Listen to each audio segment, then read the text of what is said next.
So guys, let's do the fourth question guys, okay? So fourth question is very important क्योंकि यहाँ पर दो दो कंडीशन है। यहाँ पर तुम्हें कॉस्ट भी निकालना है, ठीक है? तुम्हें एक चीज़ का कॉस्ट भी निकालना है। तो yes, let's start it and let's see how to do this question.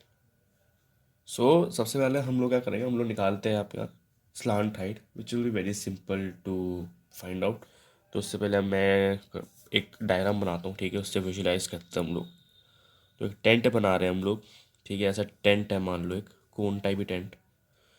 And ये मान लो क्या है, ये है अपना क्या conical tent is 10 metre high, okay? तो यहाँ पर एल है जो हमें निकालना है, okay? And this will be the height. तो दिस इज 10 मीटर एंड हमें क्या देखा, रेडियस दे रखा है which is 24 centimetre. So we can see कि यहाँ पर पाइथागोरस थ्योरम लग रहा है, तो हमें वही लगाना है। तो बहुत सिंपल है कि यहाँ पर आंसर लिखे हम और 1। तो हमें क्या क्या दे रखा है कि द कोनिकल टेंट मतलब हाइट दे रखी है equal to 10 metre and the radius दे रखा है विच इज़ 24 सेंटीमीटर। क्यों है, मीटर होगा ये, मीटर, ओके? सो ये हमें दे रखा है एंड हमें एल निकालना है। तो मैंने थोड़ा शॉर्ट में लिखा है, बट यस, अगर तुम स्पेसिफाई कर रहे हो तो you can write it on a short form also. तो इसको ब्रैकेट में लिख दो, ब्रैकेट में आ गई। एंड नाउ लिख दो कि we know that L square equal to मतलब हाइपोटेनस का square equal to H square plus R square, okay? Solve कर लो। L square equal to H हमें 10 देखा है, 10 का स्क्वायर प्लस आर 24 का स्क्वायर। तो L square equal to 100 plus 24 का स्क्वायर इज 5, हाँ 576। L square is 767, sorry 6, it will be 6। So L is equal to, तो इसका रूट जब लेंगे तो 26 आ जाएगा। सो एल कितना आ गया, 26।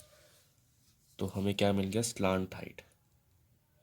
Slant height of cone is 26, okay? तो ये 26 आ गया, okay? Sorry, metre. Now we have to find the cost of the canvas required. Cost of canvas चाहिए हमें, तो हम आराम से यहाँ निकालते हैं, ओके?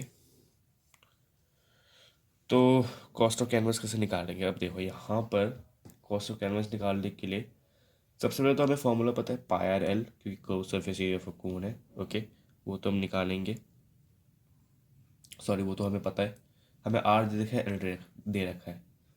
तो जब आप इससे निकालोगे तो हमें क्या मिलेगा, कर्व सरफेस एरिया मिल जाएगा उसका, कितना मीटर स्क्वायर है ना, सी एस ए मिल जाएगा।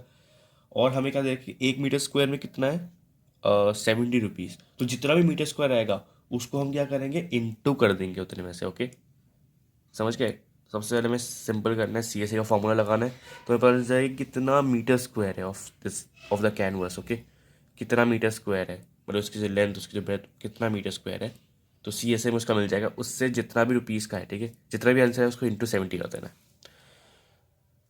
तो हमें पता है कि C S A of a cone, second, C S A of a cone equal to pi R L, yeah right, where r is equal to 24 centimeter, l equal to 26 meter, and we know कि formula लगा देंगे तो C S A equal to pi R L. थोड़ा सा short form में लिख रहा हूँ, थोड़ा स्पेस कम है इसलिए, 22/7 इंटू 24 इंटू 26। जब when you cancel it out तो कुछ मिलेगा तुम्हें 13728/7। अब इसको मैं सिंपलेस्ट फॉर्म में क्यों नहीं लिख रहा, क्योंकि मुझे पता है कि जो आंसर जो मेरा आएगा बाद में, विच विल बी वेरी क्या बोलते हैं, बहुत सिंप्लीफाई में आ जाएगा। क्योंकि अगर तुम पॉइंट्स में लिखोगे फिर तुम इसको इंटू करोगे तो बहुत ज़्यादा ही वो हो जाएगा। तो यहाँ पर देखो, अभी मैं बता दूँगा, यहाँ पर इतना आ गया, मतलब इसको इंटू 70 कर देना है, ओके? सो दिस 13728 अपॉन में 7 इंटू 70, इससे ये कट जाएगा तो क्या आ रहा है, 137,280। बस ये आंसर आ गया तुम्हारा, है ना भैया? आंसर आ गया, बस खत्म।